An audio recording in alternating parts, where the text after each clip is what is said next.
दी banking गुरु channel में आपका स्वागत है। आज हम अपनी इस वीडियो में LIC ऑफ इंडिया का जो IPO 4 मई को खुल रहा है उसके बारे में डिस्कस करते हैं।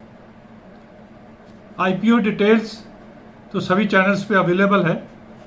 हम कुछ और फैक्टर्स को इस IPO में देखने की कोशिश करेंगे। पहले कुछ फिगर्स के साथ स्टार्ट करते हैं। LIC का कैपिटल 6,324 करोड़, नेटवर्थ जिसमें रिजर्व्स वगैरह ऐड हो जाते हैं 8,230 करोड़, और 9 महीने का प्रॉफिट दिसंबर 21 तक का 9 महीने का प्रॉफिट जो इन्होंने दिखाया है 1,715 करोड़ रुपए। ये तो इनका फिगर्स हैं।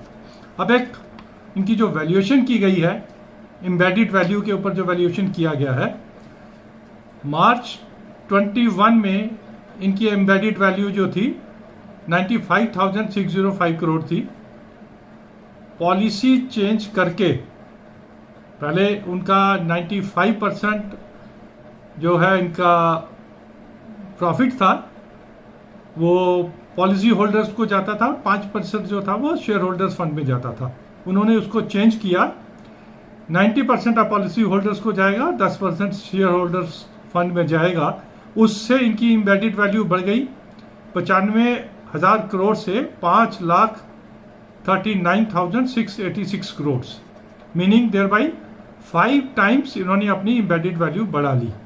तो जो भी हम कैलकुलेशंस करें, जब हम इसकी वैल्यूएशन करते हैं कि 1.1 टाइम एम्बेडेड वैल्यू की इसकी वैल्यूएशन जो है गवर्नमेंट इसको कर रही है at the time of pricing, तो इस चीज को भी कंसिडर हमें करना पड़ेगा कि इन्होंने पॉलिसी चेंज करके अपनी एम्बेडेड वैल्यू बढ़ाई है। वो कितना सही है कितना गलत है हमें नहीं मालूम, लेकिन हमें जो मालूम है वो ये है कि इस पॉलिसी चेंज से पॉलिसी होल्डर्स को जो बोनस डिविडेंड दिया जाता है LIC द्वारा वो कम हो जाएगा।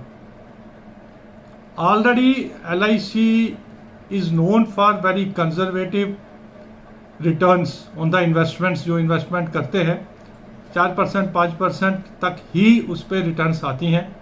अब उस पर यह पॉलिसी चेंज होने से रिटर्न्स और कम हो जाएंगी। रिटर्न्स कम होने से इनकी कॉम्पिटिटिवनेस इन द मार्केट, इनकी पॉलिसीज की और कम हो जाएगी। मार्केट शेयर 66% जो लेके चल रहे हैं, there is every possibility over a period of time market share भी कम हो सकता है। ये इसका एम्बेडेड वैल्यू का पॉलिसी चेंज करने से एक इम्पैक्ट आ सकता है। दूसरा, हमने देखा स्टेट बैंक ऑफ इंडिया, क्योंकि वो भी पब्लिक सेक्टर है, over a period of time they have lost their market share to the private sector. इसी तरह LIC भी over a period of time is going to lose their market share slowly. I'm not talking about 1 or 2 years. I'm talking about 5, 10, 20 years. Slowly they will lose their market share to the private players, क्योंकि definitely private players are more nimble, are quick in decision making, and they will be able to garner this life insurance from LIC and they will book the more business as compared to the LIC going ahead. हालांकि this is also a fact कि Indian market is under penetrated और अभी भी insurance का scope यहाँ पर ज्यादा है। The cake will become bigger but slowly the LIC's market share will come down. This is the second point कि over a long period of time market share of LIC will slowly come down. तीसरा एक बहुत important fact कि क्या हम LIC में investment करते समय एक इंश्योरेंस कंपनी में इन्वेस्टमेंट कर रहे हैं या एक इन्वेस्टमेंट कंपनी में इन्वेस्ट कर रहे हैं जैसे म्यूचुअल फंड होता है। अब मैं फिगर्स आपको बोलता हूं। AUM of LIC 40,12,171 crore. अब इनका जिस का कैपिटल 6,000 करोड़ हो और प्रॉफिट 1,715 करोड़ दे रहा हो और assets under management 40 lakh crore हो, तो ये तो दूसरा फैक्ट आप देखिए। इनकी इंटरेस्ट इनकम, ये मैंने 9 मंथ का ही लिया है, 2,31,947 करोड़ है और प्रीमियम इनकम 2,85,341 करोड़, तकरीबन 50% is this insurance business and 50% is this investment business. तो अब जैसा हम जानते हैं गवर्नमेंट ऑफ इंडिया की डाइवेस्टमेंट पॉलिसीज को, गवर्नमेंट ऑफ इंडिया की बाकी पॉलिसीज को इंप्लीमेंट करने के लिए एलआईसी को आगे बढ़ के पार्टिसिपेट करना पड़ता है। That means many a time their decisions are not commercial decisions, their decisions are based on the policies of government of India. We are not saying those are profitable decisions or non-profitable decisions, but definitely these decisions get influenced by the government of India policies. जैसे divestment में invest करना है, अगर नहीं हो पा रहा तो एलआईसी को बोला जाता है इन्वेस्ट करने के लिए। इसी तरह इन्वेस्टमेंट्स जो हैं वो थोड़े से कलर्ड हो जाते हैं गवर्नमेंट ऑफ इंडिया की पॉलिसीज को इंप्लीमेंट करने के लिए। अब उसका इम्पैक्ट भी होता है। अब इम्पैक्ट जैसे इनकी राइट ऑफ्स 3,860 करोड़ के इनके एनपीए हो गए, जो आज तक हमें मालूम नहीं थे। अब क्योंकि ये पब्लिक इशू में जा रहे हैं तो काफ़ी इंफॉर्मेशन जो है बाहर आएगी। तो हर साल अगर 3,000-4,000 रुपया इनका एनपीए, 4,000 करोड़ एनपीए में इनको राइट ऑफ करना पड़ता है।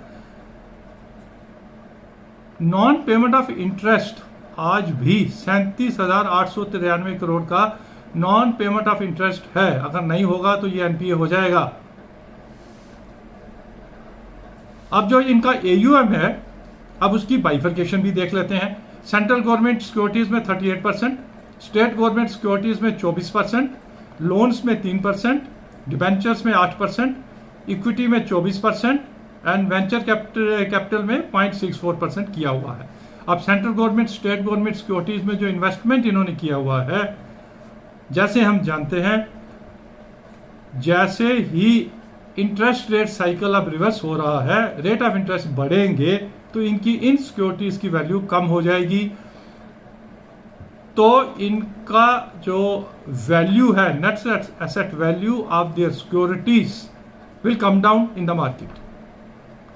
अब 40 लाख करोड़ का एयूएम की इन्वेस्टमेंट्स और उस पे 38 और 24%, 38 सेंट्रल गवर्नमेंट इन्वेस्टमेंट और स्टेट गवर्नमेंट 24 और डिबेंचर 8,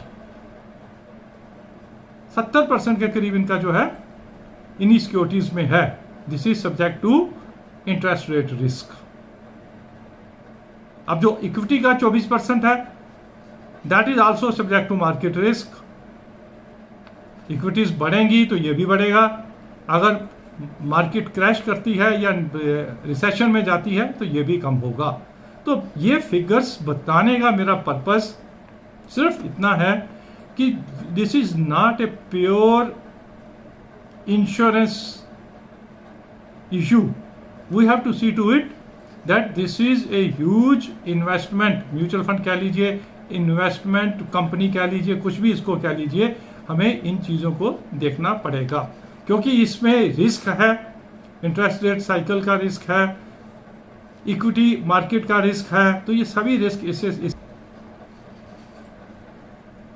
जिसे हमें ध्यान रख के इस इशू में इन्वेस्ट करना पड़ेगा। अब जैसे एक एग्जांपल के तौर पे ईयर 1920 में इनको इन्वेस्टमेंट लॉस जो हुआ, इन्वेस्टमेंट जो इन्होंने की थी उसमें जो 11,974 करोड़ का, और इसी 9 महीने में इनका लॉस है 6,000 करोड़ का। तो ये होते रहेंगे। अगर ये इन्वेस्टमेंट करेंगे तो लॉसेस भी होंगे, प्रॉफिट्स भी होंगे। तो ये सब चीज़ें हमें देख के एलआईसी के आईपीओ में इन्वेस्ट करना चाहिए। अब होगा क्या, क्योंकि जैसे हमने पहले भी अपने एक वीडियो में कहा था कि हर कोई चाहेगा एलआईसी के आईपीओ में इन्वेस्ट करना। अब गवर्नमेंट ने 5% से घटा के 3.5% कर दिया, तो बहुत लिमिटेड सा शेयर्स मार्केट में अवेलेबल होंगे।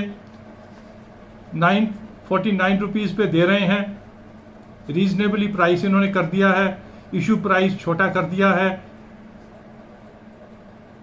डिमांड तो रहेगी, हर कोई, चाहे फाइनेंशियल इंस्टीट्यूशंस हो, चाहे एफआईआई हो, चाहे इवन रिटेल इन्वेस्टर्स हों वो इसको अपने पोर्टफोलियो में रखना चाहेंगे। लिस्टिंग पे 5% से 10% का प्रीमियम भी मिल सकता है और मार्केट कंडीशंस एडवर्स होने से 5 से 10% इसमें लॉसेस भी हो सकते हैं। But long term we have to see to it कि हम एक इंश्योरेंस कंपनी में इन्वेस्ट कर रहे हैं या एक इन्वेस्टमेंट कंपनी में इन्वेस्ट कर रहे हैं जिसकी पॉलिसीज इंडिपेंडेंट नहीं होती। मोस्ट ऑफ द टाइम इनको गवर्नमेंट ऑफ इंडिया की पॉलिसीज को भी इंप्लीमेंट करना पड़ता है, ध्यान में रखना पड़ता है। अब लॉन्ग टर्म में 25% के करीब गवर्नमेंट ऑफ इंडिया को इसमें डाइवेस्ट भी करना पड़ेगा LIC में, क्योंकि 3.5% अभी कर रहे हैं। तो जो इनिशियल स्मॉलर फ्लोट मार्केट में अवेलेबल होगा over a period of 3 to 5 years वो 5% करके बढ़ा के 5 साल के बाद इनको 25% तक लाना पड़ेगा अगर इनको गवर्नमेंट SEBI से अगर एग्जम्पशन नहीं मिलती है, क्योंकि द रूल इज कि with in 3 to 5 years 25% divest करना पड़ता है नए इशू आने के बाद। तो उस एंगल से भी मार्केट में लॉन्ग टर्म शेयर्स अवेलेबल होते रहेंगे। हालांकि गवर्नमेंट का इनिशियल एफर्ट यही है इशू छोटा ला के प्रीमियम कम करके अच्छे लिस्टिंग गेन पब्लिक को दे के एक अच्छा नाम कमाने का पूरा इनका इच्छा है। लॉन्ग टर्म मार्केट कंडीशंस के ऊपर, इंटरेस्ट रेट साइकिल के ऊपर काफी कुछ, आधी बैलेंस शीट इनकी उसी के ऊपर डिपेंड करती है। तो हमें इन चीजों को ध्यान रख के इसमें इन्वेस्ट करना चाहिए। Definitely the risk is there. अब the risk it can be a positive way, it can be a negative also, we don't know over a period of 5 years, 10 years, 15 years what will happen to LIC IPO। तो इसको ध्यान में रखते हुए please invest in this LIC IPO because share market investment is subject to market risk। Please understand the whole risk and then only invest। Thank you very much for watching this video on LIC IPO। We have tried to give you a contrarian view on LIC IPO। Please understand our intention is not to be conservative or negative on the IPO, but we should understand the risk and then only invest। Thank you।